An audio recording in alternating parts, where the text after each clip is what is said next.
Hello दोस्तों, computer class day 5 में आपका स्वागत है। आज की इस वीडियो में हम कंप्यूटर में टेक्स्ट फाइल को क्रिएट, सेव और एडिट करना सीखेंगे, तो वीडियो के साथ एंड तक बने रहना। दोस्तों, जब हम कंप्यूटर का यूज करते हैं तो सबसे ज्यादा कॉमन टास्क जिनके लिए कंप्यूटर का यूज किया जाता है उनमें से एक है फाइल्स को क्रिएट, सेव और एडिट करना। अब हो सकता है कि वो एक सिंपल टेक्स्ट फाइल हो जो हम नोटपैड में क्रिएट कर सकते हैं, या फिर एक डॉक्यूमेंट फाइल हो जिसे एमएस वर्ड में क्रिएट किया जा सकता है, या फिर एक स्प्रेडशीट हो जिसे एक्सेल में क्रिएट किया जा सकता है। तो इस वीडियो में हम कंप्यूटर में एक सिंपल टेक्स्ट फाइल क्रिएट करना सीखेंगे। कंप्यूटर में टेक्स्ट फाइल को क्रिएट, व्यू और एडिट करने के लिए टेक्स्ट एडिटर का यूज किया जाता है, फॉर एग्जांपल नोटपैड का। यह सॉफ्टवेयर आपको सभी विंडोज कंप्यूटर में देखने को मिल जाएगा। इसे ओपन करने के लिए आपको सर्च बॉक्स में नेटपैड टाइप करना है और फिर ओपन पर क्लिक करने से हमारे सामने नोटपैड का बेसिक इंटरफेस ओपन हो जाएगा। यहां पर सबसे ऊपर हमारे पास कुछ बेसिक ऑप्शंस हैं, जैसे फाइल, एडिट, फ्रंट, व्यू और हेल्प, जिनके बारे में हम आगे वीडियो में पूरी डिटेल में बात करेंगे। अब यहां पर टाइपिंग कर आप यहां से कोई भी लेटर क्रिएट कर सकते हैं। जैसे एग्जांपल के लिए मैं यहां पर एक लेटर क्रिएट कर लेता हूं। तो यहां पर एक लेटर क्रिएट हो चुका है और नोटपैड का यूज इसी तरीके के सिंपल लेटर क्रिएट करने के लिए किया जाता है, क्योंकि नोटपैड में हम किसी भी सिंगल टेक्स्ट को बोल्ड और एडिट नहीं कर सकते, टेक्स्ट का फॉन्ट और कलर चेंज नहीं कर सकते और कोई भी इमेज वगैरह यहां पर ऐड नहीं कर सकते। अब अगर हम इस लेटर को सेव करना चाहते हैं तो हम फाइल मेन्यू पर क्लिक करेंगे, इसके बाद सेव एज पर क्लिक करेंगे। अब आपको जिस भी फोल्डर में फाइल को सेव करना है आपको उसे यहां से सिलेक्ट करना है, फिर फाइल को कोई नाम देकर सेव कर लेना है। तो इस तरीके से नोटपैड में फाइल क्रिएट और सेव करना बहुत ईजी है। तो अब नोटपैड के मेन्यू में दिए सारे ऑप्शंस के बारे में पूरी डिटेल में जानते हैं। तो सबसे पहले अगर हम फाइल मेन्यू पर क्लिक करेंगे तो सबसे ऊपर न्यू ऑप्शन है, जिस पर क्लिक करने से आप एक न्यू टेक्स्ट फाइल क्रिएट कर सकते हैं। अगर हमने पहले से कोई टेक्स्ट फाइल क्रिएट की हुई है तो हम उसे यहां से सेव कर सकते हैं। जैसे मैं यहां पर डोंट सेव पर क्लिक कर एक न्यू टेक्स्ट फाइल क्रिएट कर सकता हूं। आप इसके लिए शॉर्टकट की Ctrl+N का यूज भी कर सकते हैं। हमने सारी की सारी शॉर्टकट कीज के बारे में पिछली वीडियो में पूरी डिटेल में बात की थी। अगर आपने उस वीडियो को नहीं देखा तो एक बार उस वीडियो को जरूर देखना। अब अगर हम एक साथ दो फाइल्स क्रिएट करना चाहते हैं तो हम फाइल मेन्यू में दिए न्यू विंडो ऑप्शन पर क्लिक करेंगे। अब हम यहां से दो फाइल्स एक साथ क्रिएट कर सकते हैं। इसके बाद ओपन पर क्लिक कर हम पहले से सेव किसी भी टेक्स्ट फाइल को नोटपैड में ओपन कर सकते हैं। अगर आपको टेक्स्ट फाइल को प्रिंट करना है तो फाइल मेन्यू में सीधा प्रिंट पर क्लिक करें। आप किसी भी टेक्स्ट फाइल को कैसे प्रिंट कर सकते हैं इसके बारे में आने वाली वीडियोस में पूरी डिटेल में बात करेंगे। इसके बाद नोटपैड से एग्जिट करने के लिए हम एग्जिट का यूज कर सकते हैं। इसके बाद सेकंड मेन्यू है एडिट। इसमें कुछ ऐसे कमांड दिए गए हैं जिनका यूज डॉक्यूमेंट एडिट करते टाइम अक्सर होता है।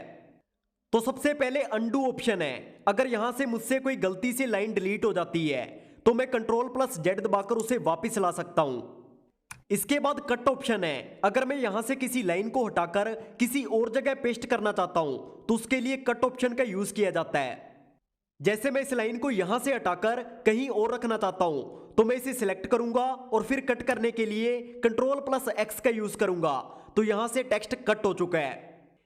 इसे किसी दूसरी जगह Ctrl+V दबाकर पेस्ट कर सकते हैं। इसके बाद कॉपी ऑप्शन है, जिससे हम किसी सिलेक्टेड वर्ड को कॉपी कर सकते हैं। इसके बाद Ctrl+V है, जिसका यूज कॉपी या कट किए हुए टेक्स्ट को पेस्ट करने के लिए किया जाता है। इसके बाद डिलीट ऑप्शन है, जिसका यूज किसी वर्ड या पैराग्राफ को डिलीट करने के लिए किया जाता है। जैसे मैं इस वर्ड को डिलीट करना चाहता हूं तो मैं इसे सिलेक्ट करूंगा और फिर कीबोर्ड में डिलीट की को प्रेस करूंगा, जिससे सिलेक्ट किया हुआ वर्ड डिलीट हो जाएगा। इसके बाद सर्च विद बीइंग ऑप्शन है। अगर आप इंटरनेट से कुछ सर्च करना चाहते हैं तो आप इसका यूज कर सकते हैं। इसके बाद फाइंड फंक्शन है। अगर हमें इस टेक्स्ट डॉक्यूमेंट में किसी वर्ड या लाइन को ढूंढना है तो आप कीबोर्ड में Ctrl+F की दबाएंगे, जिससे फाइंड डायलॉग बॉक्स ओपन हो जाएगा।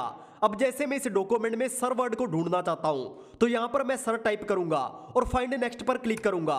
तो यहां पर हमारे सामने सर प्रिंट हो रहा है।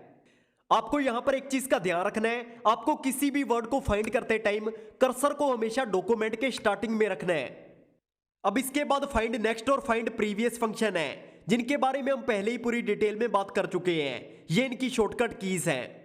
इसके बाद रिप्लेस फंक्शन है। जिसका यूज किसी वर्ड को दूसरे वर्ड से रिप्लेस करने के लिए किया जाता है। जैसे मैं यहां पर सर की जगह अपना नाम प्रिंट कराना चाहता हूं, तो यहां पर मैं ऊपर सर टाइप करूंगा और नीचे अपना नाम टाइप करूंगा, फिर रिप्लेस पर क्लिक कर इसे रिप्लेस कर दूंगा। तो यहां पर सर की जगह मेरा नाम प्रिंट हो चुका है। इसके बाद सिलेक्ट ऑल फंक्शन है, जिसका यूज पूरे डॉक्यूमेंट को सिलेक्ट करने के लिए किया जाता है। इसके लिए आप Ctrl+A शॉर्टकट की का यूज भी कर सकते हैं।